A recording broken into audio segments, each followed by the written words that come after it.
சரி, நான் 75% பாஸ்கருக்கு தரதா இருக்கேன். அது போக 25% நாம 5 பேரும், அதாவது ஸ்ரீதர், கோபால், நான், தாமு பேபி பிரிச்சுக்க போறோம். ஆளுக்கு 5% கிடைக்கும். மணி, நீ எங்களை ஏமாத்த பாக்குற.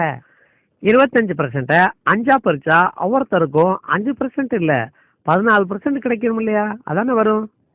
இல்ல இல்ல, கேளுப்பா, நான் உங்களை ஏமாத்த மாட்டேன், எப்பவுமே ஏமாத்த மாட்டேன். இரு நான் போட்டு காட்டுறேன். இந்த பாத்தீங்களா, 25 5ஆல வகுத்தா 5 வரும். 5 2ல போகாது. 5 25ல 5 தடவை வரும். புரிஞ்சதா?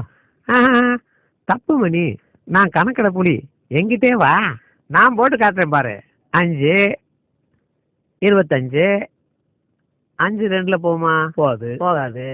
5 5ல ஒரு தடவை போகும். இப்போ 2 சும்மா இருக்கு, அதை கீழே கொண்டு வந்துடுவோம்.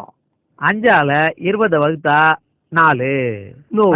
கணக்கு இப்படி போடணும். 25 5ஆல வகுத்தா 14. ஓ நோ, நான் உனக்கு புரிய வைக்கிறேன். இதோ பாரு,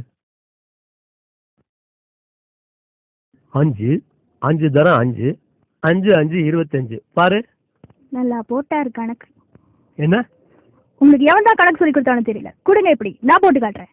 14 5ஆல பெருக்கினாதான் 25 வரும். 5 × 4 20.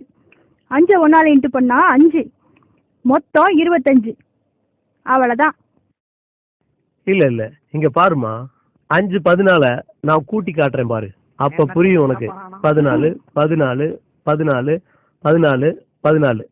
இப்ப கூட்டி பாரு, சரியா வரும். நீ சொல்ற தப்பு, நான் சொல்றதுதான் ரைட்டு, நீயே ஒத்துக்கோ பாரு. 4 8 12 16 20 21 22 23 24 25. அது கணக்குல ஏதாவது டவுட்னா என்கிட்ட கேட்டுக்கப்பா. நல்ல வேலை ஏமாத்த தெரிஞ்சாங்க. அடச்சா.